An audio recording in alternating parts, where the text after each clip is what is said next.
From 1 Peter chapter 1 and read verse 5. முதலாம் பேதுரு முதலாம் அதிகாரம் 5வது வசனத்தை நாம் வாசிப்போம். Who are kept by the power of God through faith unto salvation, ready to be revealed in the last time.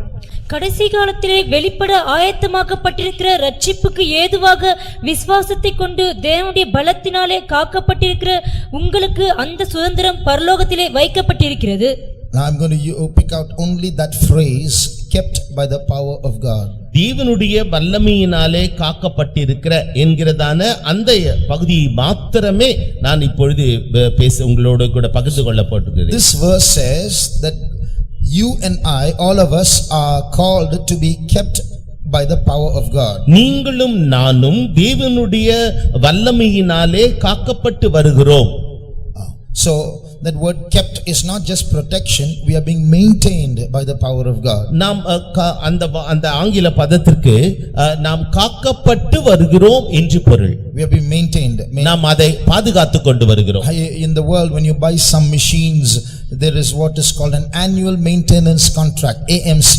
That means you pay some money every year to the company. They themselves will come every month and maintain the machine. நீங்கள் ஏதாகிலும் ஒரு உபகரணத்தை வீட்டு உபயோகத்திற்காக வாங்குவீர்கள் என்றால் ஒவ்வொரு ஆண்டும் அந்த கம்பெனிக்கு நீங்கள் ஒரு சிறு தொகையை செலுத்தினால் போதும் அவர்களே வந்து அந்த பொருளை உபகரணத்தை சரியாக இயங்கும்படி அவர்கள் பாதுகாப்பார்கள். So that's called an annual maintenance contract. அது வருடாந்திர பாதுகாக்கிறதான ஒரு ஒப்பந்தம். When we take baptism, we have entered into a maintenance contract with God where He takes charge of our life. நாம் தண்ணீர் ஞானஸ்நானத்தை பெறுகின்ற பொழுது இவ்வாறு நம்மை பாதுகாக்கிறதான ஒரு உடன்படிக்கை அவர் நம்மோடு செய்து அதை நமக்குள்ளே அவர் பத்திரப்படுத்துகிறார். So at baptism we are saying, Lord, my body, my soul, my spirit are yours. தண்ணீர் ஞானஸ்நானத்திலே ஆண்டவரே என்னுடைய ஆவி, என்னுடைய ஆத்துமா, என்னுடைய சரீரம் முற்றிலுமாக உமக்கே சொந்தமானது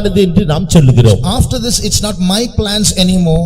Your plan should happen in my life. இதற்கு பிறகு என்னுடைய திட்டங்கள் அல்ல, உம்முடைய திட்டங்கள் மாத்திரமே என்னுடைய ஜீவியத்தில் நிறைவேற்றப்பட வேண்டும். When we surrender like this, God fills us with His Holy Spirit, and from that time, that maintenance contract takes effect. இதற்கு பிறகு கர்த்தர் நமக்கு பரிசுத்த ஆவியின் அபிஷேகத்தை ஊற்றுகிறார். அதன் பிறகு அவர் நம்மை பாதுகாக்கிறதான அந்த உடன்படிக்கை அவர் நம்மோடு செய்து கொள்கிறார். There is a law in physics called the second law of thermodynamics.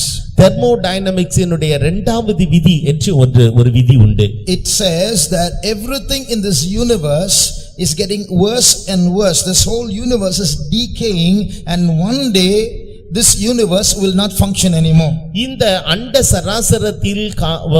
சராசரமானது அப்படியே கொஞ்சம் கொஞ்சமாக அழிந்து கொண்டே வருகிறது. ஒரு காலகட்டம் வரும், அந்த காலகட்டத்தின் பொழுது இந்த அண்ட சராசரமானது ஒன்றுமில்லாமல் அழிந்து அப்படியே போய்விடும். But the theory of evolution, where they say man came from a monkey and from lower life forms, says just the opposite. Against science, it says everything became better and better. பரிணாம கோட்பாடானது மனிதன் குரங்கிலிருந்து வந்தான் என்று சொல்லுகிறது. அது ஒரு தாழ்ந்த உயிரிலிருந்து ஒரு மேலான உயிரிக்கு மனிதன் மாற்றப்பட்டான் என்று சொல்லப்பட்டிருக்கிறது.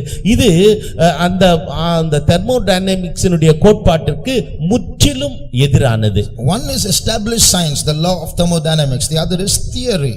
ஒன்று நிரூபிக்கப்பட்டதான ஒரு விதி, தெர்மோடைனமிக்ஸின் மூலமாக நிரூபிக்கப்பட்டதான விதி. இன்னொன்றோ வெறும் கொள்கை ரீதியானது. So while this law says that everything is getting worse and worse and decaying, இந்த விதியானது சொல்லுகின்ற அளவிலே அது ஒவ்வொரு நாளும் இந்த பொருளானது அழிந்து கொண்டே வருகிறது என்று சொல்லுகிற போது, God has entered into a contract with us so that our inner man can become better and better in this decaying universe. இந்த அழிந்து போகிறதான அண்ட சராசரத்திலே நம்முடைய உள்ளான மனுஷன் ஒவ்வொரு நாளும் புதுப்பிக்கப்பட்டு அது மேம்பாடு அடையும்படியாக தேவன் நம்மோடு கூட ஒரு உடன்படிக்கை செய்கிறார். So secretly within us, For growing Christians, not for all Christians, for growing Christians, a secret transformation is taking place within.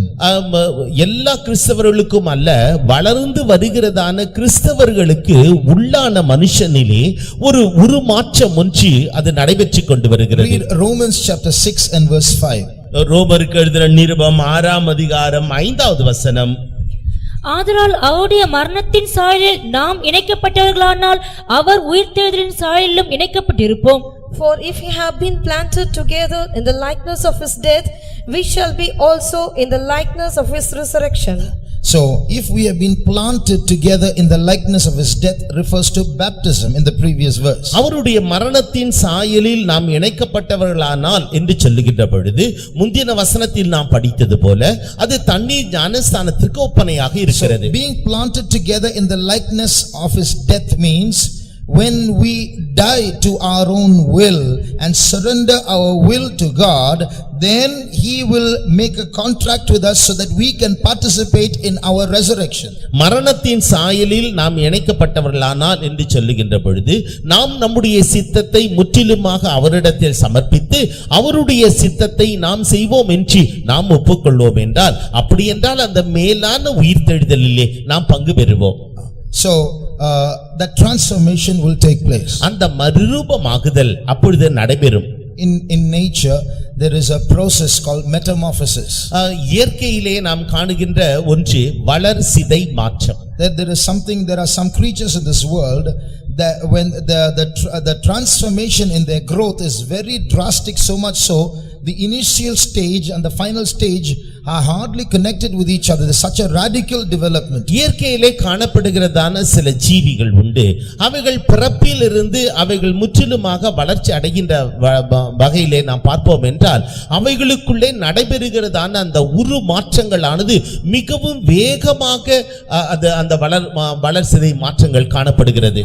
For example, when a caterpillar turns into a butterfly, that's called metamorphosis. ஒரு சாதாரண புழுவானது அது ஒரு வண்ணத்து பூச்சியாக மாறுகின்ற பொழுது அதிலே நாம் இந்த உரு மாற்றத்தை காண்கின்றோம். When a tadpole turns into a frog, that's called metamorphosis. ஒரு சாதாரண தலைப்பிரட்டை அது தவளையாக மாறுகின்ற பொழுது அது அந்த உருமாற்றம் நடைபெறுகின்றது. In the same way, when you and I turn into sons of God and our body is transformed into a glorious body, that is also called metamorphosis. நம்முடைய சரீரமானது நம்முடைய சரீரம் மறுரூபமாக்கப்படும் பொழுது அது தேவனுடைய சாயலுக்கு ஒப்பாக மாற்றப்படுகிறது.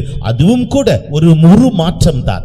Turn to Romans chapter 12 and read verse 2.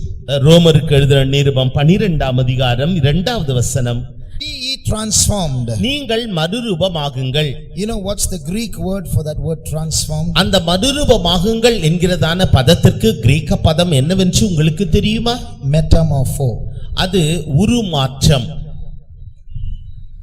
So in us a transformation is secretly taking place if we allow the Holy Spirit to rule over our lives. பரிசுத்த ஆவியானவர் நம்மீது ஆட்சி புரியும்படியாக ஆளுகை செய்யும்படியாக நாம் அனுமதித்தால் இத்தகைய உருமாற்றமானது நமக்குள்ளே ரகசியமாகவே நடைபெறும். So if we allow the Holy Spirit to prevail over us in that contract that he has made with us or what we have made with him, the change that is going to take place will be drastic, so that the final stage is so different from the initial stage. நாம் அவருடைய உடன்படிக்கையை நாம் ஏற்று நம்மோடு கூட அவர் செய்த உடன்படிக்கையினாலும் நாம் அவரோடு செய்த உடன்படிக்கையினாலும் நாம் அவரோடு கூட காணப்படுவோம் என்றால் அவர் நமக்குள்ளே செய்கிறதான அந்த உரு மாற்றமானது நம்முடைய ஆரம்ப நிலையை காட்டிலும் பின்னான நிலையானது மிகவும் அதிசயத்தக்க விதமாக பிரமிக்கத்தக்க விதமாக காணப்படும். So this verse says, be ye transformed, and for you to be and me to be transformed, the mind should be first of all renewed, is what this verse says. நீங்கள் மறுரூபமாகுங்கள் என்று சொல்லப்பட்டிருக்கிறது. நீங்கள் மறுரூபமாக்கப்பட வேண்டும் என்றால் உங்களுடைய மனமானது புதிதாக்கப்பட வேண்டும். So the transformation is first within and will finally be seen without. முதலாவதாக இந்த மறுரூபமாகுதலின் வேலை நமக்குள்ளே நடைபெறுகிறது, பிற்பாடு அது நமக்கு வெளியே தோன்றுகிறது. So it's going to be an invisible metamorphosis, at the transformation of the inner man, which will finally result in the transformation of the outer man as well. உள்ளானம் முதலிலே உள்ளான மனுஷனில் காணப்படுகிறதான உருமாற்றமானது அது வளர்ச்சி பெற்று முடிவிலே வெளியே அந்த உருமாற்றம் அல்லது மறுரூபமாகுதல் வெளியரங்கமாக காணப்படும். At the same time, the Bible gives us a warning in that verse, be not conformed to this world. அதே நேரத்திலே இதே வசனமானது ஒரு எச்சரிப்பையும் தருகிறது, நீங்கள் இந்த உலகத்திற்கொத்த வேஷம் தரியாமல். So if you are going to fashion this body like the people of this world do, when Jesus comes, the metamorphosis, the sudden change that is supposed to take place in your body won't happen. நீங்கள் இந்த உலகத்தின் ஜனங்கள் தங்களை எவ்வாறு அலங்கரித்துக் கொள்கிறார்களோ வேஷம் தரித்துக் கொள்கிறார்களோ அதுபோல நீங்களும் உங்களுடைய சரீரத்தை வேஷம் தரித்துக் கொள்வீர்கள் என்றால் கர்த்தராகிய இயேசு கிறிஸ்து அவர் சடுதியிலே வருகின்ற நேரத்திலே உங்களுடைய சரீரமானது அந்த உருமாற்றம் நடைபெறாது. We will come to that a little later. கொஞ்ச நேரத்திற்கு பிறகு இதை குறித்து நாம் படிப்போம். Now let's turn to Matthew chapter 19 மத்தேயு எழுதின சுவிசேஷம் 19ஆம் அதிகாரம் and read verse 28. 28வது வசனம். அதற்கு இயேசு மறுஜென்ம காலத்திலே மனுஷகுமாரன் தம்முடைய மகிமையுள்ள சிங்காசனத்தின் மேல் வீற்றிருக்கும் போது என்னை பின்பற்றின நீங்களும் இஸ்ரவேலின் 12 கோத்திரங்களையும் நியாயம் தீர்க்கிறவர்களாக 12 சிங்காசனங்களின் மேல் வீற்றிருப்பீர்கள் என்று மெய்யாகவே உங்களுக்கு சொல்லுகிறேன். And Jesus said unto them, Verily I say unto you, that ye which have followed me in the regeneration, when the Son of Man shall sit in the throne of his glory, ye also shall sit upon 12 thrones, judging the 12 tribes of Israel. In our body, in all the human bodies, there is a physical unit called the genes, which decides what we inherit from our parents. நம்முடைய எல்லாருடைய சரீரங்களிலும் ஒரு குறிக்கப்பட்டதான ஒன்று உண்டு. அதனுடைய பெயர் மரபணு என்பது. அது நம்முடைய பெற்றோர்களிலிருந்து நாம் பெற்றுக்கொள்ளுகிறதான எல்லா காரியங்களும். So it's a very small microscopic unit present in the DNA of our body, and our physical features and whether we are male or female is all decided by these genes, and even some of our behavior. நம்முடைய சரீரத்தில் உள்ளதான DNA என்கிறதான அந்த மூலக்கூறுகளிலே இத்தகைய மரபணுக்கள் அது காணப்படுகிறது. இந்த மரபணுக்கள் தான் நம்முடைய பெற்றோர்களிலிருந்து நாம் பெற்றுக்கொண்டதான அந்த குணாதிசயங்கள், உருவ ஒற்றுமைகள், நம்முடைய சுவாபங்கள், இவைகள் எல்லாம் இந்த மரபணுவை அடிப்படையாக கொண்டே. It is from this word gene that the word gender, generate, etc. comes. இந்த மரபணு என்கிறதான இந்த வார்த்தையிலிருந்து தான் இது ஆனா பெண்ணா என்கிறதான அந்த பாலினம் இது போன்றதான காரியங்கள் காணப்படுகிறது. In English those words have been derived from the word gene. ஆங்கிலத்திலே இந்த ஜீன் என்கிறதான அந்த பதத்திலிருந்து தான் இது போன்றதான அந்த மற்ற ஆங்கில பதங்கள் எல்லாம் உருவானது. So here we read of a word called regeneration.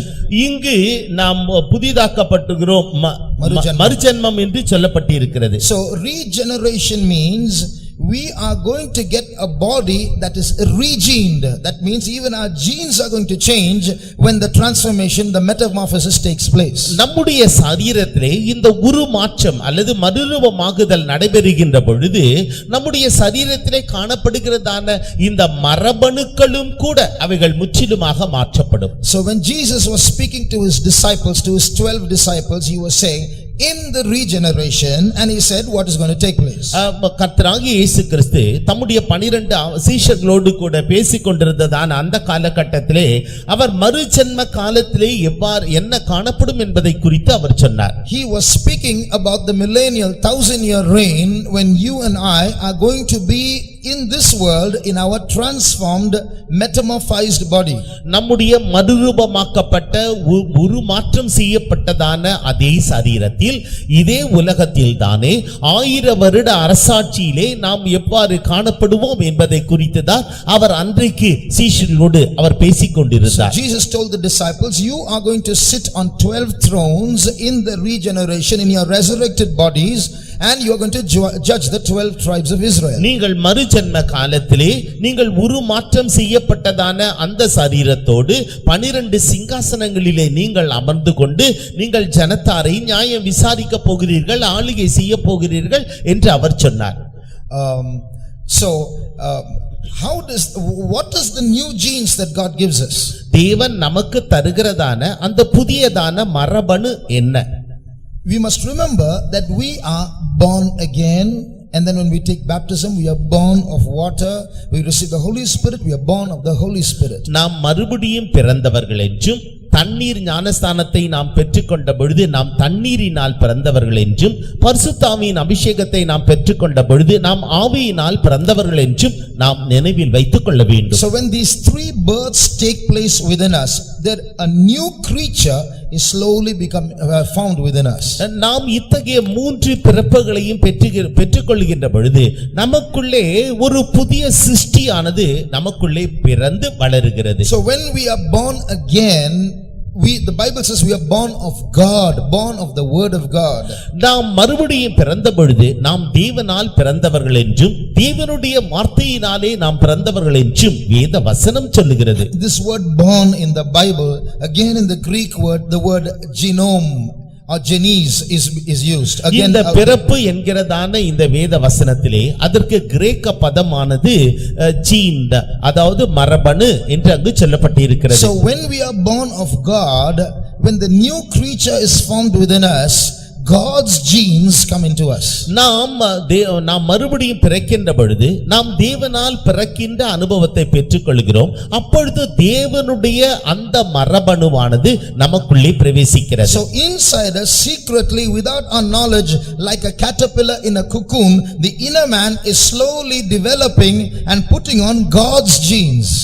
எப்படி ஒரு கம்பளி புழுவானது கூட்டுப்புழுவாக மாறி அதற்கு பிறகு அது உருமாற்றம் நடைபெறுகிறது, அதுபோல நாம் அவரை ஏற்றுக்கொள்ளுகின்ற பொழுது நாம் மறுபடியும் பிறக்கின்ற பொழுது தேவனுடைய அந்த மரபணுவானது நமக்குள்ளாக அது பிரவேசிக்கிறது. Now in this physical body we have Adam's genes, or in particular our parents' genes. இந்த மாம்சீகமான இந்த சரீரத்திலே நம்முடைய முற்பிதாவாகிய ஆதாமனுடைய மரபணு காணப்படுகிறது.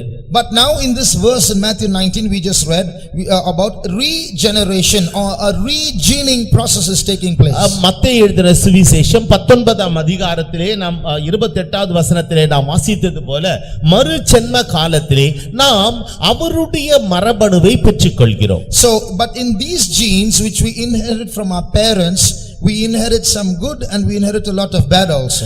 நாம் இப்பொழுது இருக்கிறதான இந்த மாம்சீக பிரகாரமான இந்த சரீரத்திலே நம்முடைய மரபணுக்கள் நம்முடைய பெற்றோர்களிடத்திலிருந்து நமக்கு கிடைத்தவை, அவைகள் சிலது நல்லவைகளாக இருக்கலாம், சிலது கெட்டவைகளாகவும் இருக்கலாம். But when we are now, when this transformation, this metamorphosis is taking place without our knowledge in the inner man, and finally one day in the outer man also, the genes will be changed. இந்த மறுரூபமாகுதல் அல்லது இந்த உருமாற்றம் நடைபெறுகின்ற பொழுது நமக்குள்ளே ரகசியமாகவே இந்த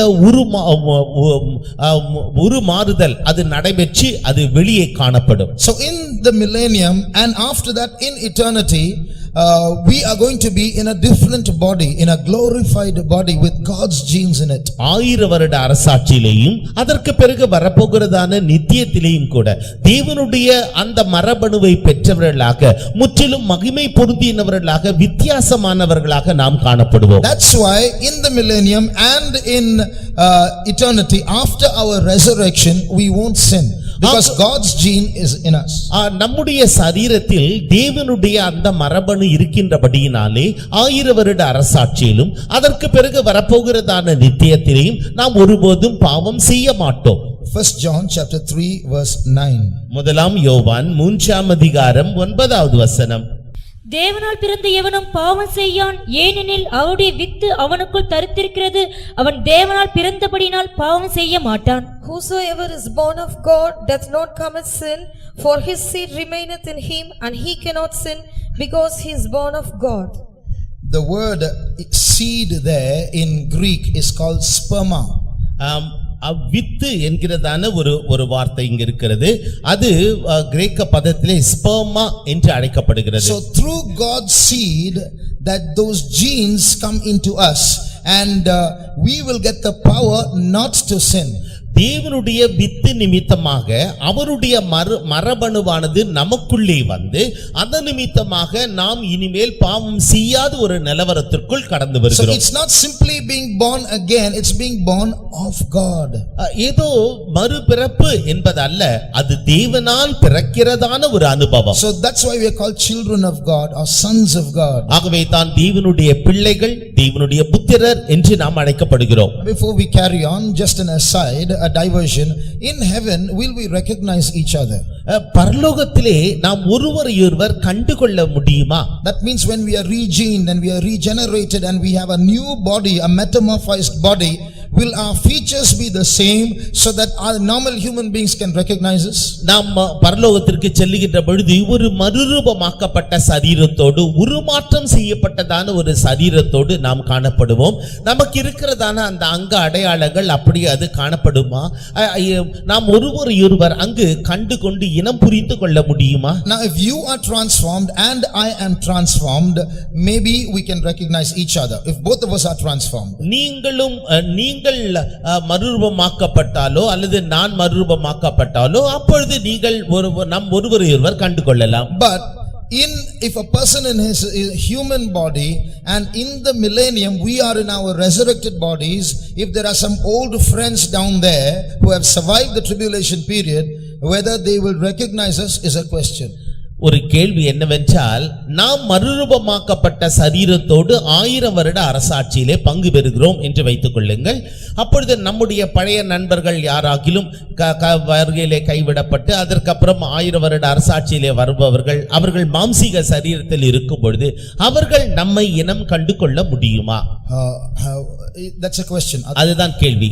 The thing is, it is not likely, because when you look at Jesus in his transformed body, இயேசு கிறிஸ்துவினுடைய மறுரூபமாக்கப்பட்ட அந்த சரீரத்தை நாம் பார்க்கின்ற போது, the two disciples who were walking with him for so long towards Emmaus, he was standing next to them, they didn't recognize him. அங்கு 2 சீஷர்கள் அவரோடு கூட நெடுந்தூரம் நடந்து போனார்கள் என்றாலுமோ அவர்களால் அவரை அடையாளம் கண்டு கொள்ள முடியவில்லை. The 12 disciples, they gave up and they said, Jesus is gone, let's go fishing.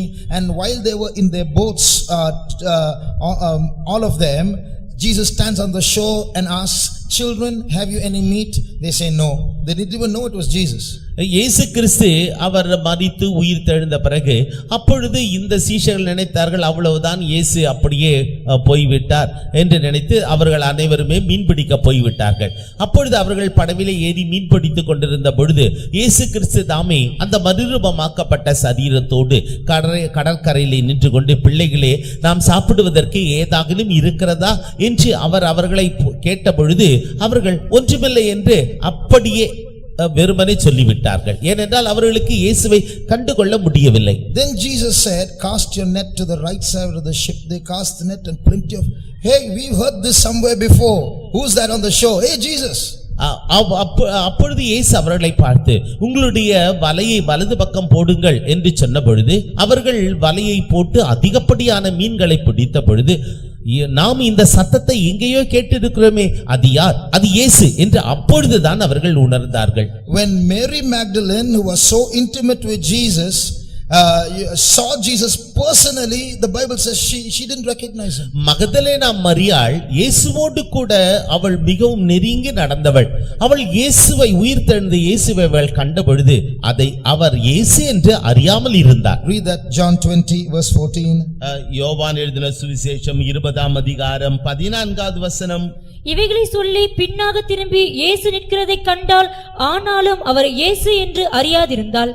And when she had thus said, she turned herself back and saw Jesus standing, and knew not that it was Jesus. See, she didn't know it was Jesus. She saw Jesus standing, didn't know it was Jesus. இயேசு அங்கு நிற்பதை அவள் கண்டாலும் கூட இயேசு யார் என்பதை அவளால் கண்டு கொள்ள முடியவில்லை. So it looks like there will even be a physical transformation in the regened body. இந்த மறுரூபமாக்கப்பட்ட அந்த சரீரத்திலே, உருமாற்றம் செய்யப்பட்ட சரீரத்திலே அவர் மாம்சீக சரீரத்திலே காணப்பட்டாலும் கூட அடையாளம் காண முடியவில்லை. So, but because our communication in the spirit world, in the transformed world, is spiritual.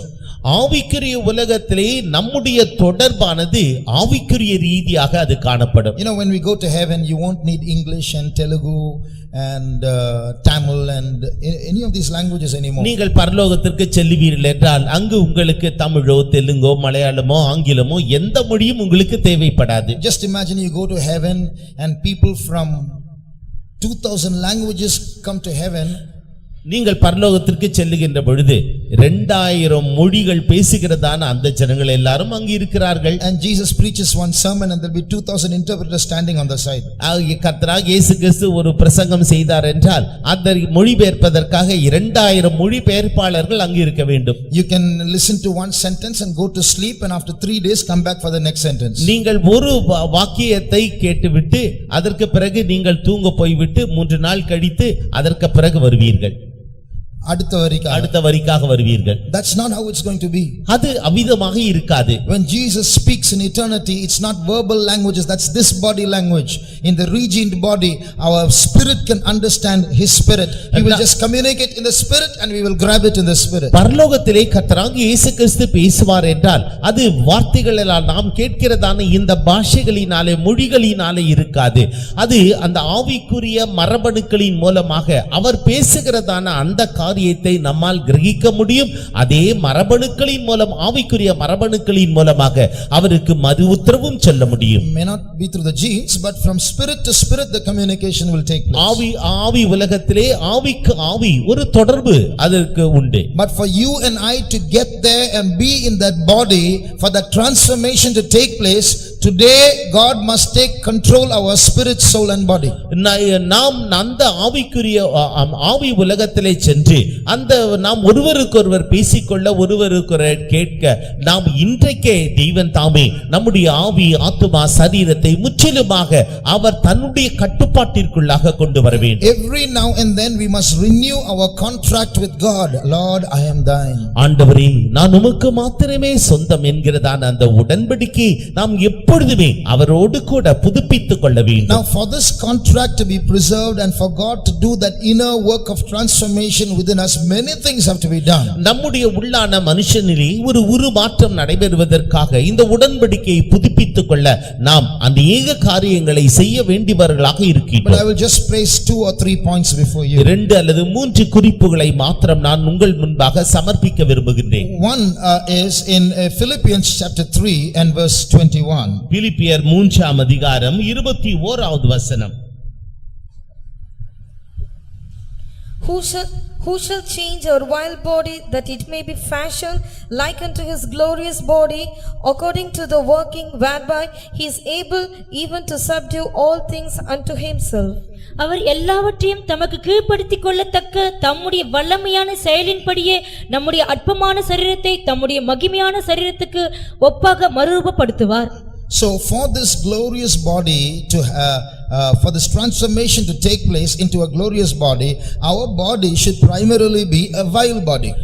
இந்த சரீரத்தை மகிமையான சரீரமாக அவர் உருமாற்றம் செய்வதற்காக முதலாவது நம்முடைய சரீரமானது அற்பமான சரீரமாக இருக்க வேண்டும். So it's your responsibility and my responsibility to maintain vileness in this body for God to do the transformation in the body. இந்த சரீரத்திலே தேவன் தாமே அந்த மறுரூபமாக்குதலின் வேலையை நடப்பிக்கும்படியாக நாம் இந்த சரீரத்தை அற்பமான சரீரமாக பாதுகாக்க வேண்டுவது நம்முடைய கடமையாக இருக்கிறது. In other words, don't give more value than you ought to give this body. இந்த சரீரத்திற்கு கொடுக்க வேண்டியதான மரியாதையை தவிர மதிப்பை தவிர வேறு எந்த விதமான அதிகமான மதிப்பையும் இந்த சரீரத்திற்கு நாம் கொடுக்க கூடாது. In other words, we must understand that this body is going to stink one day, die one day, and we should keep its simplicity. இந்த சரீரமானது ஒரு நாளில் மரிக்க போகிறது, ஒரு நாளில் அழிய போகிறது, ஒரு நாளில் நாற்றம் எடுக்க போகிறது என்று நாம் அதை நம்முடைய மனதிலே இருத்திக் கொண்டவர்களாக எளிய காரியங்களை அதற்கு தர வேண்டும். So those who are kept by the power of God, தேவனுடைய வல்லமையினாலே காக்கப்பட்டவர்கள், you don't have to go to the gym to be kept by the power of the gym. நீங்கள் ஜிம்முக்கு உடற்பயிற்சி கூடத்திற்கு சென்று அங்கு உடற்பயிற்சி செய்து உங்களுடைய தேகத்தை பராமரித்துக் கொள்ளக்கூடாது. If you do that, your body value will increase. Everybody will start appreciating your body. You will look in the mirror on yourself and then the regioning, the transformation, the metamorphosis won't take place. இப்படி செய்வீர்கள் என்றால் உங்களுடைய சரீரத்தின் மெருகு கூடும், அழகு கூடும். அதன் நிமித்தமாக மற்றவர்கள் உங்களை புகழ்வார்கள். நீங்களே உங்களை கண்ணாடியின் முன்பாக நின்று பார்த்துக்கொண்டு உங்களை நீங்களே மெச்சிக்கொள்வீர்கள். அப்பொழுது உங்களுக்குள்ளே நடைபெற போகிறதான அந்த மறு ஜென்ம காரியங்கள், இல்லாவிட்டால் அந்த தேவனுடைய அந்த மரபணுக்கள் உங்களுக்குள்ளே கிரியை செய்து உருமாற்றத்தை உண்டாக்காது. Maybe you won't wear costly clothes. The faith home you will come in white. But when some marriage takes place outside, what dress do you wear? நீங்கள் விலையுயர்ந்த உடைகளை அணியாமல் இருக்கலாம். விசுவாச வீட்டிற்கு வரும்பொழுது வெண் வஸ்திரங்களையே தரித்திருக்கலாம். என்றாலும் ஒரு கல்யாண வீட்டிற்கு செல்லும் பொழுது எத்தகையதான உடைகளை அணிந்து செல்லுகிறீர்கள்? So that's enough for metamorphosis not to take place. உங்களுக்குள்ளே உருமாற்றம் நடைபெறாமல் இருப்பதற்கு இது போதும். So when we adorn ourselves with costly apparel and jewelry, if we don't get reconciled with God and ask pardon and get washed by that blood, then our transformation will be affected. வெளியேறப்பெற்ற வஸ்திரங்கள், நகை, ஆபரணங்கள் இது போன்றதான இந்த அணிந்து கொள்பவர்கள் அவர்கள் தேவனோடு கூட சென்று அவர்கள் தேவனோடு ஒப்புரவாகாவிட்டால் இத்தகைய உருமாற்றம் நடைபெறுகிறதான நேரத்திலே உருமாற்றம் நடைபெறாது. You know, the Bible calls baptism the washing of regeneration. மறுரூபமாக்கப்படுதல் என்பதை வேதாகமமானது அது சுத்திகரித்தல் என்று சொல்லுகிறது. ஞானஸ்நானத்தில் சுத்திகரிக்கப்படுதல் என்று சொல்லுகிறது. Read Titus 3:5. தீத்து 3ஆம் அதிகாரம் 5வது வசனம். நாம் செய்த நீதியின் கிரியைகள் நிமித்தம் அவர் நம்மை ரட்சியாமல் தமது இரக்கத்தின்படியே மறுஜென்ம முழுக்கினாலும் பரிசுத்த ஆக வேண்டிய புதிதாக்குதலினாலும் நம்மை ரட்சித்தார். See that washing of read in English please. Not by works of righteousness which we have done, but according to his mercy he saved us by the washing of regeneration and renewing of the Holy Ghost. See, so the baptism is called washing of regeneration. That means the regening process starts by a cleansing that takes place in baptism. தண்ணீர் ஞானஸ்நானத்தினாலே அந்த மறுஜென்மம் முழுக்கினாலே நமக்குள்ளே ஒரு மறுரூபமாகுதலின் வேலை, இல்லாவிட்டால் ஒரு உருவாக்கப்படுதலின் வேலையானது அது நடைபெறுகிறது. After baptism your body belongs to Jesus. தண்ணீர் ஞானஸ்நானத்திற்கு பிறகு உங்களுடைய சரீரம் இயேசுவுக்கே சொந்தமானது. After baptism you are born of water, where God does a washing inside you to continue that regening process. தண்ணீர் ஞானஸ்நானத்திற்கு பிறகு தேவன் தாமே உங்களை தண்ணீரினால் கழுவி அதற்கு பிறகு உங்களுக்குள்ளே ஒரு உருவாக்கப்படுதலின் வேலையை, உருமாற்றத்தின் வேலையை அவர் செய்கிறார். So after that your body is under his contract. You can do only his will, not your will. அதற்கு பிறகு நீங்கள் தேவனோடு கூட ஒரு உடன்படிக்கை செய்திருக்கிறீர்கள். உங்களுடைய சித்தத்தை அல்ல, அவருடைய சித்தம் மாத்திரமே உங்களுக்குள் நிறைவேற்றப்பட வேண்டும். That's why we ask you to remove your jewelry at baptism. ஆகவே தான் தண்ணீர் ஞானஸ்நானத்தின் பொழுது உங்களுடைய நகைகளை நீங்கள் கழற்றிவிட வேண்டும் என்று நாங்கள் சொல்லுகிறோம். So we come at a consecration where God starts that transformation process. தேவன் தாமே இந்த உருமாற்றத்தின் வேலையை நமக்குள்ளே ஆரம்பிக்கும்படியாக நாம் அவரோடு கூட ஒரு ஒப்பந்தம் பண்ணிக்கொள்கிறோம். So if we are clothing ourselves with costly array and doing physical exercises and adorning ourselves with jewelry, this process will stop. நாம் நம்முடைய உடலை அலங்கரித்துக் கொள்ளும்படியாக விலையேற பெற்ற வஸ்திரங்களையும் நகைகளையும் அணிந்து கொண்டு அதே நேரத்திலே உடற்பயிற்சி கூடத்திற்கு சென்று நம் தேக அபியாசங்கள் செய்து நம்முடைய உடலை வளர்த்துக் கொள்வோம் என்றால் அப்பொழுது இந்த மரபணுக்கள் நம்முடைய சரீரத்தில் கிரியை செய்து உருமாற்றம் நிகழாது. You know, all these things are not only to do with the body, it's all to do with the spirit as well. இது சரீரத்தில் மாத்திரமல்ல, இது ஆவி உலகத்தில் இவ்வாறு நடைபெறுகிறது. There are spirits behind. நம்முடைய ஆவியோடு சம்பந்தப்பட்டது. நம்முடைய ஆவியோடு இது சம்பந்தப்பட்டது. There are spirits involved in these things and our spirit is also involved in these things. இதிலே சில ஆவிகள் தொடர்புடையது, இதிலே நம்முடைய ஆவியும் இதோடு கூட தொடர்பு வைத்துக் கொள்கிறது. About 4 or 5 months ago I met a couple. 4-5 மாதங்களுக்கு முன்பாக ஒரு தம்பதியினரை நான் சந்தித்தேன். The husband was complaining about the wife. புருஷன் மனைவியை குறித்து புகார் சொன்னார். Brother, I've told her so many times to remove her jewelry, she's not removing. Brother, நான் என்னுடைய மனைவியை பார்த்து நகையை கழட்டி விடு என்று அநேக சந்தர்ப்பங்களிலே சொல்லிவிட்டேன் என்றாலும் அவள் நகையை கழட்ட மாட்டேன் என்கிறாள். I told her Jesus is coming soon. If you be like this, you'll be left behind. You'll go to the tribulation period. நான் அப்பொழுது அந்த சகோதரியை பார்த்து சொன்னேன், இயேசுக்கு அவர் புருஷன் சொல்லியிருக்கிறார். புருஷன் அவரிடத்திலே சொன்னாராம், கர்த்தராகிய இயேசுக்கு சீக்கிரமாய் வந்து விடுவார், நீ இந்த நகைகளோடு இருந்தால் கைவிடப்படுவாய் என்றெல்லாம் அவரிடத்திலே சொல்லி இருக்கிறார். But still she's not listening. You know what she's saying, brother? Even if I'm left behind, I won't remove my jewelry. அப்பொழுது அவர்கள் சொன்னார்களாம், நான் கைவிடப்பட்டு போனாலும் சரி, நான் என்னுடைய நகையை கழட்ட விட மாட்டேன். You know how old she is? 65 years old. அவர்களுக்கு 65 வயது. So it's not on the body, it's in the spirit. அது சரீரத்தில் அல்ல, ஆவியிலே காணப்படுகின்ற ஒரு This will affect your transformation process and you will cry afterwards, but that's too late. உங்களுடைய மறுரூபமாகுதலின் வேலையின் பொழுது இது நடைபெறுகிறதான ஒன்று. நீங்கள் இப்படி அதற்கு கீழ்ப்படியாவிட்டால் பிற்பாடு வருத்தப்படுவீர்கள். So God will nudge you and push you in different ways, saying, he will give you clues and hindrances in your life and difficulties to try to signal to you, make your consecration. I can't do my transformation because you're like this. நீ இவ்விதமாக இருக்கிறபடியினாலே என்னுடைய இந்த மறுரூபமாகுதலின் வேலையை உனக்குள்ளே நான் செய்ய முடியவில்லையே என்பதனாலே உனக்கு போராட்டங்கள், நிந்தைகள், அவமானங்கள், இல்லாவிட்டால் சில பிரச்சனைகள் இவ்விதமாக செய்து அதை முத்திரையிட்டு கொண்டே வருவார். So you have to connect the problem with the consecration and do it. நீங்கள் பிரச்சனையை பிரதிஷ்டையோடு கூட ஒப்பிட்டு பார்த்து அதற்கு பிறகு செயல்பட வேண்டும். When Moses and his wife and his son were going in a certain place, the Bible says God stood in the way and sought to kill Moses. மோசேயும் அவனுடைய மனைவியும் அவனுடைய மகன்களும் அவர்கள் வழியிலே சென்று கொண்டிருந்த பொழுது தேவதூதனானவர் அவர்களுக்கு நடுவிலே நின்று அவனை கொல்ல பார்த்தார் என்று வேதம் சொல்லுகிறது. Immediately Moses knew, I know why he is coming, and circumcised his son. The angel went out. அப்பொழுது மோசேக்கு தெரியும் ஏன் இது சம்பவிக்கிறது என்று. ஆகவே அவன் மகனை விருத்தச்சேதனம் பண்ண உடனே அது சரியாயிற்று. So we must learn to connect the problem with our life. ஆகவே நம்முடைய ஜீவியத்தோடு பிரச்சனைகளை ஒப்பிட்டு பார்க்க வேண்டும். And preserve the vileness of the body so that the glorious body might be ours when the time comes. நேரம் வருகின்ற பொழுது மகிமையான சரீரம் நம்முடைய சரீரமாக மாற்றப்படும்படியாக இந்த அற்பமான தன்மையை நம்முடைய சரீரத்திலே நாம் பாதுகாத்துக் கொள்ள வேண்டும். Secondly, இரண்டாவதாக, our body should be a holy body. நம்முடைய சரீரமானது பரிசுத்த சரீரமாக இருக்க வேண்டும். Turn to 1 Peter chapter 1. முதலாம் பேதுரு முதலாம் அதிகாரம் and read verses 14 and 15. 14-15 வசனங்கள்.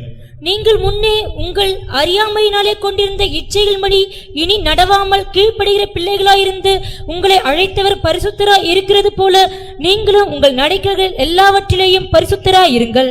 As obedient children, not fashioning yourself according to the former lust in your ignorance, but as he which hath called you is holy, so be ye holy in all manner of conversation. So this verse says, before you were saved, you had so many lusts within you. இந்த வசனம் சொல்லுகிறது, நீங்கள் ரட்சிக்கப்படும் முன்பாக உங்களுக்குள்ளே அநேக இச்சைகள் இருந்திருக்கலாம். Those days you redesigned yourself, you trimmed yourself, you cut your hair, you dressed yourself in artificial ways so that you can feed your lust. அந்த நாட்களிலே உங்களுடைய இச்சைகளை நீங்கள் போஷிக்கும்படியாக உங்களுடைய முடியை நீங்கள் உலக பிரகாரமாக திருத்தியிருப்பீர்கள், உலக பிரகாரமாக நவ நாகரிகமான உடைகளை உடுத்தியிருப்பீர்கள், இந்த உலகத்தின் வேஷத்தை நீங்கள் தரித்துக் கொண்டிருந்திருப்பீர்கள். But now the verse says, don't fashion yourself according to your former lust. That means don't redesign yourself, be what you are, be naturally what you are. நீங்கள் முன்பே உங்கள் அறியாமையிலே கொண்டிருந்த இச்சைகளின்படி இனி நடவாமல் நீங்கள் இருக்கிற வண்ணமாகவே அப்படியே இருங்கள். Do this as obedient children. ஆகவே கீழ்ப்படிகிற பிள்ளைகளை போல இதை செய்யுங்கள். So when God tells you, obey. தேவன் உங்களிடத்திலே சொல்லுகின்ற பொழுது நீங்கள் கீழ்ப்படியுங்கள். Last youth camp we were speaking about the evils of Facebook. கடந்த வாலிபர் முகாமிலே நாங்கள் இந்த Facebookல் காணப்படுகிறதான தீமைகளை குறித்து சொன்னோம். And more than 1,000 youths would have deleted or at least deactivated their account. ஆயிரத்திற்கும் மேற்பட்டதான இளைஞர்கள் அவர்கள் அந்த Facebookல் இருந்து தங்களுடைய பெயர்களை நீக்கி விட்டார்கள், இல்லாவிட்டால் அழித்து விட்டார்கள். Because they were convicted about the dangers of Facebook. இந்த Facebookiனுடைய ஆபத்தை குறித்து அவர்களுக்கு நன்றாக உணர்த்தப்பட்டார்கள். But one young girl came and said, "Brother, you didn't mention even one verse from the Bible about Facebook, so I'm not going to delete. I don't believe what you ஒரு said." வாலிப சகோதரின் இடத்திலே வந்து சொன்னார், இந்த Facebookல் இருந்து பெயரை நீக்குவதற்காக நீங்கள் பேசின பொழுது ஒரு வேத வசனத்தையும் கூட மேற்கோள் காட்டவில்லையே, ஆகவே நான் இதை என்னுடைய பெயரை எடுக்க மாட்டேன். Oh, you're looking for verses, is it? The Bible says, "Obey them that have a rule over you." உங்களை நடத்துவர்களுக்கு நீங்கள் கீழ்ப்படியுங்கள் என்று வேதவசனம் சொல்லுகிறதே என்று நான் சொன்னேன். Your lustful heart is looking for some excuse to defend your lust, and therefore you noticed, you got a revelation. Oh, no verse came up, so I'm not going to do it. உங்களுடைய மனதின் இச்சையை நிறைவேற்றிக் கொள்ளும்படியாக உங்களுடைய இச்சைகளானது உங்களுடைய குற்றத்தை மறைக்கும்படியாக ஒரு சாக்குபோக்கை தேடுகிறது. வசனம் சொல்லப்படவில்லையே, ஆகவே நான் செய்ய மாட்டேன் என்று. That's why the Bible says, as obedient children, listen to what the word of God says and change your way. Don't create excuses. கீழ்ப்படிகிற பிள்ளைகளாக தேவனுடைய வசனத்திற்கு கீழ்ப்படியுங்கள், உங்களுடைய வழிகளை மாற்றிக்கொள்ளாதிருங்கள் என்று தேவனுடைய வசனம் எழும்புகிறது. Then the next verse says, as he which hath called you is holy, so be ye holy in all manner of conversation. உங்களை அழைத்தவர் பரிசுத்தராய் இருக்கிறது போல நீங்களும் உங்கள் நடக்கைகள் எல்லாவற்றிலேயும் பரிசுத்தராய் இருங்கள் என்று அங்கு சொல்லப்பட்டிருக்கிறது. As it is written, be ye holy, for I am holy. நான் பரிசுத்தராய் இருக்கிறது போல நீங்களும் பரிசுத்தராய் இருங்கள் என்று So எழுதப்பட்டிருக்கிறது. when the Spirit of God who has come into us to take this control of this contract leads us, he will lead us towards holiness. பரிசுத்த ஆவியானவர் நம்மோடு வந்து அவர் இந்த பரிசுத்தத்திற்கான ஒப்பந்தத்தை நம்மோடு கூட அவர் செய்து நம்மை வழி நடத்துகின்ற பொழுது அவருக்கு நாம் ஒப்படைக்க வேண்டும். So when he leads us towards holiness, it's not towards some kind of holiness, it's God's holiness. அவர் நம்மை பரிசுத்தத்திற்கென்று வழி நடத்துகின்ற பொழுது ஏதோ ஒரு வகையான பரிசுத்தம் என்றல்ல, அதற்கு பதிலாக தேவனுடைய பரிசுத்தத்தின் பின்னாகவே அவர் நம்மை வழி நடத்துகின்றார். So if some other Christian or if some other Pentecostal in your office or in your workplace or in your neighborhood is doing something that is wrong, it doesn't mean that you also can do it. He is not your standard, she is not your standard. God's holiness is your standard. உங்களுடைய அயலகத்தில் உள்ள கிறிஸ்தவரோ வேலை ஸ்தலத்தில் உள்ள கிறிஸ்தவரோ அல்லது மற்ற கிறிஸ்தவரோ சில பிழையான காரியங்களை செய்கின்றதினாலே அவர்கள் உங்களுக்கு ஒரு அளவுகோல் அல்ல, தேவன் தாமே உங்களுடைய பரிசுத்தத்தின் அளவுகோலாக அவரே காணப்படுகின்றார். Sometimes everybody is doing something, so it's okay, we feel. No, God's holiness is your standard. மற்றவர்கள் அனைவரும் ஒரு காரியத்தை செய்கின்றபடினாலே அதை நாம் செய்ய வேண்டும் என்றல்ல, தேவன் தாமே நம்முடைய அளவுகோலாக இருக்கிறார் என்பதை நாம் மனதிலே இருத்திக் கொள்ள வேண்டும். God is our standard, not even servants of God. தேவன் தாமே நம்முடைய அளவுகோலாக இருக்கிறாரே ஒழிய தேவனுடைய ஊழியக்காரரும் அல்ல. So if I am doing something that is substandard to God's holiness, don't do it. தேவனுடைய பரிசுத்தத்திற்கு கீழான ஏதாகிலும் ஒரு காரியத்தை நான் செய்வேன் என்றால் அதை நீங்கள் பின்பற்றக்கூடாது. Our body and our spirit and our soul should be preserved in holiness for that transformation to take place. நம்முடைய ஆவி ஆத்துமா சரீரமானது இந்த பரிசுத்தத்தினாலே காக்கப்பட வேண்டும், அப்பொழுது மாத்திரமே அது மறுரூபமாக்கப்பட முடியும். In eternity and in the millennium we won't sin, we'll never sin. நித்தியத்திலேயும் 1000 வருட அரசாட்சியிலேயும் நாம் ஒருபோதும் பாவம் செய்யவே மாட்டோம். Because we have already been transformed, regened with God's genes. ஏனென்றால் நாம் ஏற்கனவே தேவனுடைய மரபணுவை நாம் பெற்றுக்கொண்டு நமக்குள்ளே உருமாற்றம் ஏற்பட்டு விட்டது. But now while God's seed is in us and that transformation is going on, the possibility to sin is there. That's why we have to cooperate with God. தேவனுடைய வித்தானது நமக்குள்ளே இருந்து நாம் தேவனுடைய பிள்ளைகளாக மாற்றப்பட்டபடியினாலே பாவம் நமக்குள்ளே இருந்தாலும் கூட நாம் பாவம் செய்ய மாட்டோம். No, the possibility to sin is there. So we அங்கு have to பாவம் செய்கிறதான சாத்தியக்கூறுகள் காணப்பட்டாலும் கூட உண்டு, ஆகையால் we have to cooperate with God. ஆகவே நாம் தேவனோடு ஒத்துழைக்க வேண்டும். So if we don't obey him as obedient children, follow him in the path of holiness, holiness. பரிசுத்தத்தின் பாதையிலே நாம் கீழ்ப்படுகிற பிள்ளைகளாக அவரை நாம் பின்பற்றி செல்ல வேண்டும். He will guide us. He will tell us what to do, what not to do, where to go, where not to go. எதை நாம் செய்ய வேண்டும், எதை நாம் செய்யக்கூடாது, எங்கு நாம் செல்ல வேண்டும், எங்கு நாம் செல்லக்கூடாது என்பதையெல்லாம் அவர் நமக்கு போதிப்பார். There we should learn to obey him, not asking questions. அந்த இடத்தில் தானே அவரை பார்த்து கேள்விகள் கேட்காமல் அப்படியே அவருக்கு மனப்பூர்வமாக கீழ்ப்படிய நாம் கற்றுக்கொள்வோம். Don't say, give me a verse. ஆண்டவரே நீர் எனக்கு ஒரு வசனத்தை தாரும் என்று சொல்லாதீர்கள். ஆண்டவரே அல்ல, நீ வசனத்தை தாரும் என்று சொல்லாதீர்கள்.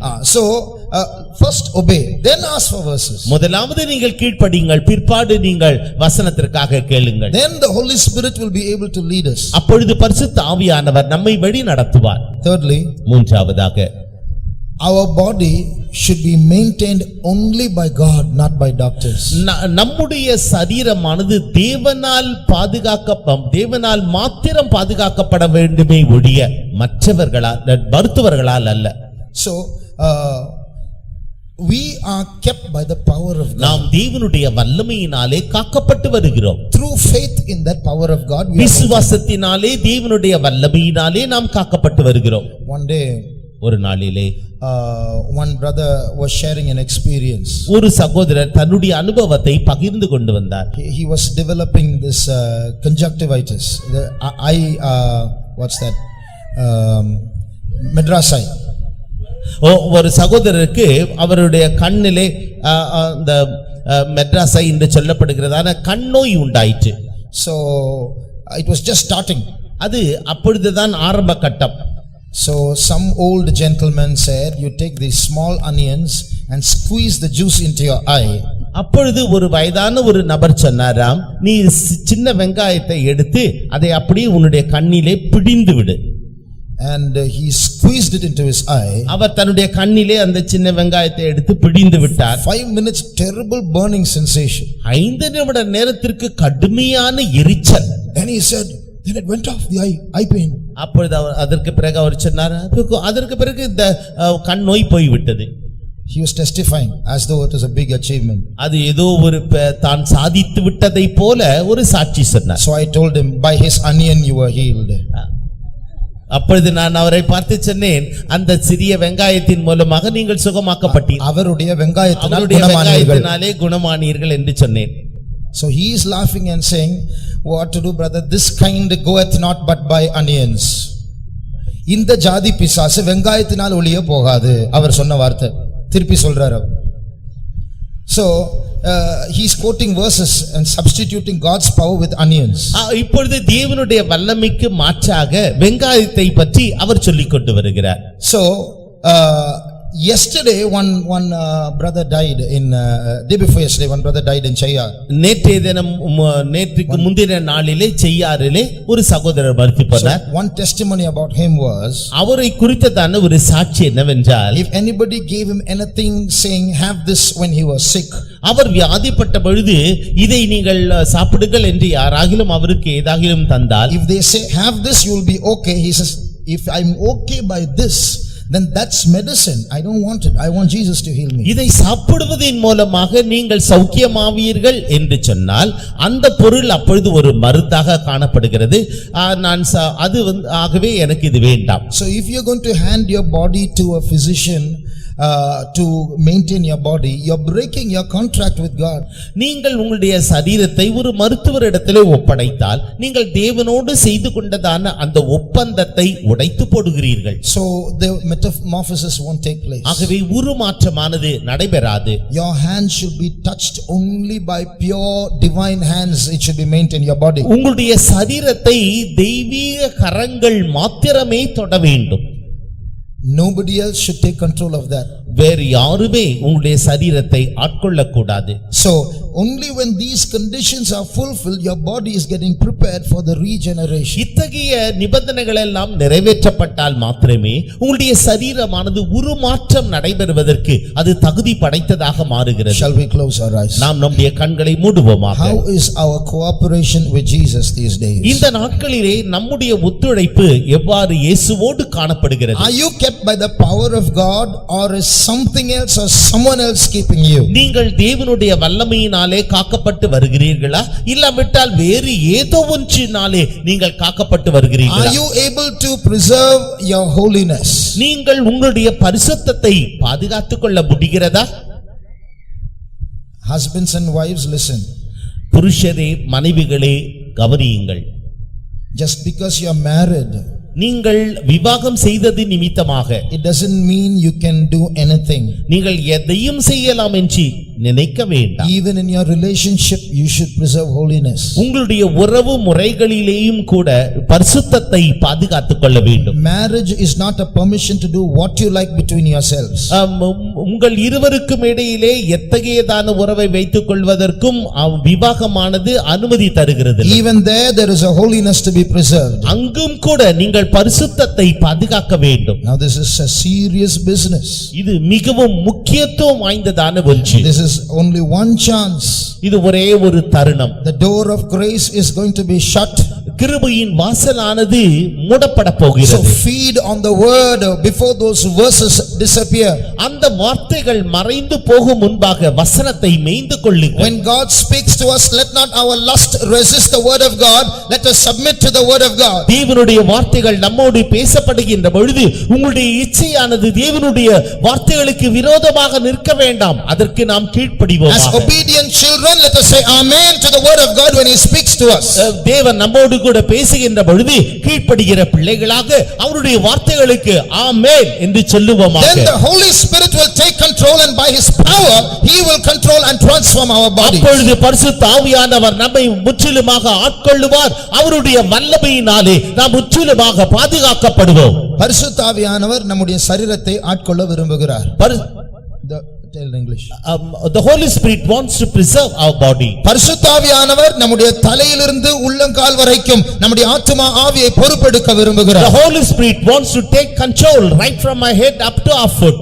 அவர் அந்த மறுரூபத்தின் வேலையை பொறுப்பெடுக்க அவர் சித்தம் கொண்டிருக்கிறார். He is willing to take the work of reformation. ஆவியானவர் நமக்குள் குடியிருக்கிற காரியம் அந்நிய பாஷைகளை ஞாயிற்றுக்கிழமை மாத்திரம் பேசிக்கொண்டு இஷ்டம் போல நடப்பதற்காக அல்ல. The Spirit of the Lord is dwelling within us not to speak in unknown tongue only during the Sunday morning devotional service alone. நாம் அவரோடு கான்ட்ராக்ட் ஒரு ஒப்பந்தம் செய்திருக்கிறோம். அவர் நம்மோடு ஒரு ஒப்பந்தம் செய்திருக்கிறார். We have made a contract with him and he has made the contract with us. அதை நாம் சுயசித்தத்தினால் முறிக்க கூடாது. We should not break that contract through our self will. கவனியுங்கள். Please listen. கர்த்தர் சொல்லுகிறார், என்னுடைய ஆலயத்தை கெடுக்கிறவனை நான் கெடுப்பேன். The Lord says, if any man defile my temple, I will defile him. அப்போ நம்முடைய சரீரம் கெட்டு போகுமா? If it is so, our body will get the defilement. உங்களுக்கு தெரியுமா, நரகத்துக்கு போகிறவர்களுக்கு கூட ஒரு மறுரூபத்தின் அதாவது ஒரு உயிர்த்தெழுதலின் சரீரம் அவர்களுக்கும் உண்டு. Even to the people those are going to the hellfire, they will also have a transformed body. Resurrected body. Resurrected body. ஆனால் அவர்களுக்கு நடக்கிறது நெகட்டிவ் மெட்டமார்போசிஸ், அதாவது எதிர்மறையான ஒரு மறுரூபம். And they are getting only a negative metamorphosis. அவங்களுக்கும் சரீரம் கிடைச்சதா அவங்க நரகத்துக்கு அது அக்கினி கடலுக்கு தள்ளப்படுவார்கள். And they will also obtain a metamorphotic body and then they will be cast into the hellfire. ஆனால் அந்த சரீரம் என்ன தெரியுமா? It's a body of destruction. அது அழிவுக்குரிய ஒரு சரீரம். That body is called to be the body of destruction. அதாவது இந்த அற்பமான சரீரத்தை விட, இந்த வியாதி பிடிச்ச சரீரத்தை விட, இந்த நாற்றம் பிடிக்கிற சரீரத்தை விட மட்டமான மோசமான இழிவான சரீரம் தான் நித்தியத்தில் நமக்கு அக்கினி கடலில் கிடைக்கும். And in the eternal hellfire we will get a transformed body. It is more less than inferior than the wild body, the stinking body and the decaying body. அதுதான் ஆண்டவர் சொல்லுகிறார், நான் அவனை கெடுப்பேன். He will be destroyed. அதாவது ஒரு destructive body, ஒரு கேட்டுக்கேதுவான ஒரு சரீரம் தான் நமக்கு அக்கினி கடல் கிடைக்கும். At the hellfire we will get only a destroyed and decayed body. நம்முடைய சரீரத்திலிருந்து புழு எல்லாம் வரும், பூச்சிகள் எல்லாம் வரும், உள்ளே போகும். Worms and insects will come out and go inside our body. அப்போ அப்படிப்பட்டதான சரீரம் நமக்கு இந்த பூமியில கொஞ்சம் சந்தோஷத்துக்காக இதை அனுபவித்து அதை நாம் நித்திய காலமா அனுபவிக்க வேண்டும். And are we to enjoy the pleasures of this world and then to suffer eternally? எல்லாவற்றையும் பலிபீடத்தில் வைப்போமாக. Let us place everything upon the altar. காதுள்ளவன் சபைக்கு ஆவியானவர் சொல்லுவதை கேட்க கடவன். What the Spirit of the Lord is saying unto the church, he that hath an ear, let him hear. கீழ்ப்படிகிறதான பிள்ளைகளாக கர்த்தர் சொல்லுவதை கேட்போமாக. As an obedient children, let us hear whatever the Lord saying unto us. இயேசு பரமேறுவதற்கு முன்பாக சொன்னார், நான் வேறொரு தேற்றவாளனை உங்களுக்கு அனுப்புவேன். Before ascending to the heaven, he said, I will send another comforter. அவர் உங்களோடு என்றென்றைக்கும் இருப்பார். He will be with him forever and ever. உங்களுக்கு தெரியுமா, அந்த பெந்தேகோஸ்தே நாளிலிருந்து ஆவியானவர் இறங்கி வந்தாரே, அதிலிருந்து அவர் திரும்பி மேலே போனதே இல்லை. அவர் நம்மத்தில் நமக்குள் இருந்து கொண்டே இருக்கிறார். Do you know, right from the Pentecostal day, the Spirit of the Lord came down and still he is with us. He did not go to heaven at all. நமக்குள் அந்த மறு ஜன்மம், அந்த மறுரூபம் உண்டாகும்படியாக அவர் போராடி கொண்டிருக்கிறார். In order to create this metamorphosis in our life, he is going on striving with us. ஒத்துழைக்க போகிறோமா, எதிர்க்க போகிறோமா? Are we going to cooperate or going to resist and murmur? நம்முடைய சித்தத்தையும் நம்முடைய விருப்பங்களையும் பலிபீடத்தில் வைக்க போகிறோமா, இல்லை என்றால் பிடிவாதமா இருக்க Are போகிறோமா? we going to place our will and the desire upon the altar, or with the adamancy we are going to be rebellious? ஒரு நிமிடம் தருகிறேன். For a minute, ஆண்டவரோடு நாம் பேசுவோமாக. let us speak to the Lord. ஆழத்தை நோக்கி கூப்பிடட்டும். And let the deep calleth unto the deep. உங்களுடைய ஆவி ஆண்டவருடைய ஆவியோடு பேசட்டும். Let your spirit speaketh unto the Lord. ஆண்டவரே, என்னுடைய சரீரம் பரிசுத்தத்தில் பாதுகாக்கப்படும்படியாக நான் என்னை ஒப்படைக்கிறேன். Lord, I am submitting myself so that my body should be preserved in அந்த holiness. பரிசுத்தத்திற்கு அந்நியமான காரியங்களுக்கு நாம் ஈடுபட்டதை ஆண்டவரிடத்தில் மன்னிப்பு கேட்போமா? Let us ask pardon to the Lord. What are the things we have done contrary to the holiness? இந்த சரீரத்தை அற்பமான சரீரமாக பாதுகாப்பதற்கு பதிலாக இதை அலங்காரமாக ஆடம்பரத்திற்கு நாம் கொடுத்ததற்காக மன்னிப்பு கேட்போமா? Instead of preserving this body in the wild nature, we have adorned with the pomp and show, and for that let us ask pardon to the Lord. தேவன் இந்த சரீரத்தை பாதுகாப்பதற்கு பதிலாக ஆவியானவருடைய கண்ட்ரோலுக்கு கொடுக்காமல் வைத்தியருடைய கண்ட்ரோலுக்கு கொடுத்ததை மன்னிப்பு கேட்போமா? Instead of the Lord to preserve this body, we have handed over the body to the physician to preserve it, and for that let us ask ஒரு pardon. நிமிடம் ஆண்டவரோடு ஒப்புரவாகுமா? For a minute, let us compromise with God.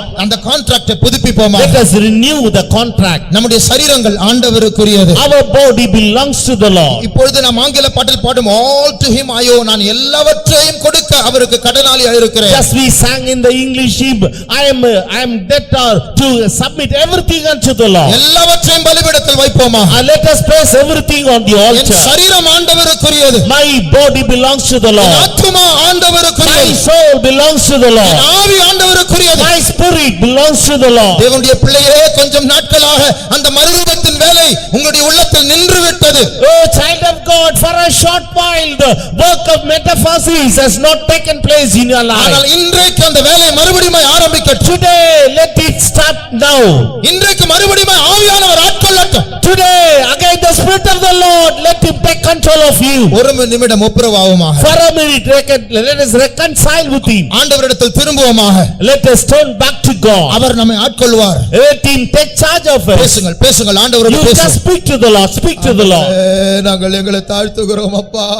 எங்களுடைய குற்றங்களில் மன்னியும் ஆண்டவரே, எங்களுடைய அவிசுவாசத்தை மன்னியும் ஆண்டவரே, எங்களுடைய சரீரங்களை வைத்தியர்களிடத்தில் ஒப்படைத்ததை மன்னியும் ஆண்டவரே, பரிசுத்தத்திற்கு அந்நியமான காரியங்களில் ஈடுபட்டதை மன்னியும் ஆண்டவரே, அற்பமான சரீரத்திற்கு மதிப்பை கொடுத்து நாங்கள் எங்களை அலங்கரித்ததற்காக நீங்கள் மன்னியும் ஆண்டவரே. அப்பா, இந்த சரீரத்தை நீர் பொறுப்பெடுத்து மறுபடியுமாக எங்களை நீர் கழுவும் ஆண்டவரே. அந்த மறுரூபத்தின் வேலை நடக்கும்படியாக நீர் எங்களை ஸ்நானம் பண்ணும் ஆண்டவரே. நீர் எங்களுடைய ரத்தத்தினால் கழுவும் ஆண்டவரே. இயேசுவே, இங்க வந்திருக்கிற ஒவ்வொருவரையும் நீர் பொறுப்பெடுக்க வேண்டும் ஆண்டவரே. ஒருவருடைய சரீரம் ஒரு கெட்டு போன சரீரமாய் மாறக்கூடாது ஆண்டவரே. அப்பா, ஆசீர்வதியும் ஆண்டவரே, ஆசீர்வதியும் ஆண்டவரே, மாற்றும் ஆண்டவரே, கழுவும் ஆண்டவரே, சுத்திகரியும் ஆண்டவரே. Thank you Lord, we thank you Jesus, we praise you. ஸ்தோத்திரம் இயேசுவே, இயேசுவே. 21 நாட்களுக்கு பிறகு குஞ்சு பொரிக்காத கெட்டு போன அந்த முட்டையை போல் நம்முடைய இயேசுடைய வருகை நாள் நம்முடைய வாழ்க்கையில் இருக்க கூடாது. After 21 long days, if the chick is not coming out of that egg, that is known as the spoiled egg. Likewise, at the coming of the Lord Jesus Christ, our life should not be left behind and spoiled one. எல்லாரும் போய்விட்டார்கள், நானோ கைவிடப்பட்டேன். Everybody has gone, but I am left behind. அப்படி ஒரு மறுரூபம் நடக்க கூடாதபடிக்கு தேவனுடைய பிள்ளையே நீ ஈடுபடுகிற அசுத்தம் அவ்வளவு முக்கியமா?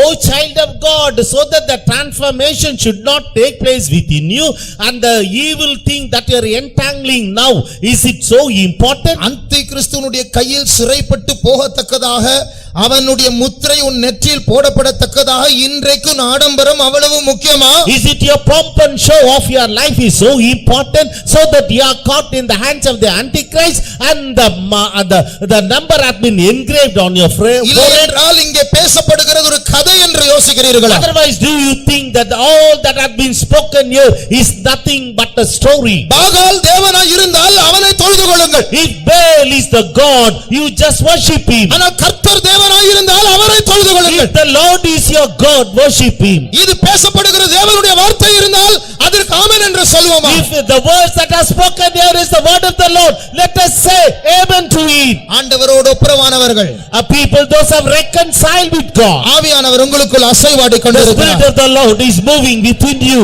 அந்த மெட்டமார்போசிஸ், அந்த மறுரூபத்தின் வேலை உள்ளத்தில் ரகசியமாய் நடந்து கொண்டிருக்கிறது. And this metamorphosis work is going on, taking place in your life secretly. உங்களுடைய ஆவியில் குடிக்கொண்டிருக்கிற அந்த அசுத்தங்களை மாற்றக்கூடிய மறுரூபத்தின் வல்லமை இன்றைக்கு கிரியை செய்து The கொண்டிருக்கிறது. power of metamorphosis is working within your spirit, within your inner man vehemently.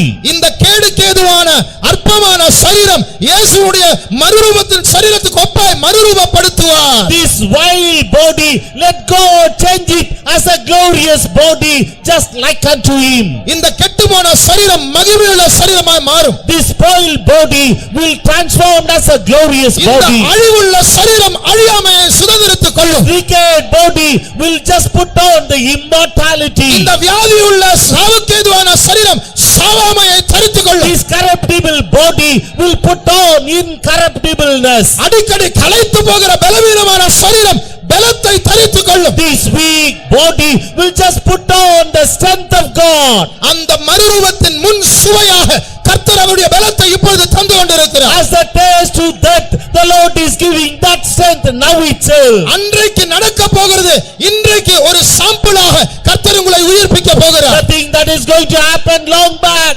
afterwards, as a example, the Lord is just giving you now. இன்றைக்கு இந்த இடத்தில் வியாதியோடு பலவீனத்தோடு யாராவது இருப்பீர்கள் என்றால், Is there anyone who is weak and sick now here? கர்த்தரை இயேசுவை மரித்தோரிலிருந்து எழுப்பின அந்த வல்லமை இன்றைக்கு உங்களுடைய சரீரத்தில் கிரியை செய்கிறது. The power which has resurrected the Lord Jesus Christ from the dead, it's operating within your body and to quicken you. மரித்தேன் ஆனால் சதா காலமும் உயிரோடு இருக்கிறேன் என்று கர்த்தர் I சொல்கிறார். am dead, but I am living forevermore, says the Lord. பாதாளத்திற்கும் மரணத்திற்கும் திறவுகோல் என்னுடைய கையில் இருக்கிறது. And the key to open the hell and heaven is with me. O Rama Shamakalaya Santudankala Maria Nia Rama Santudankalamania Raha Santuda O Ria Shamakalamania Ture O Ria Samania Kalamania Ture.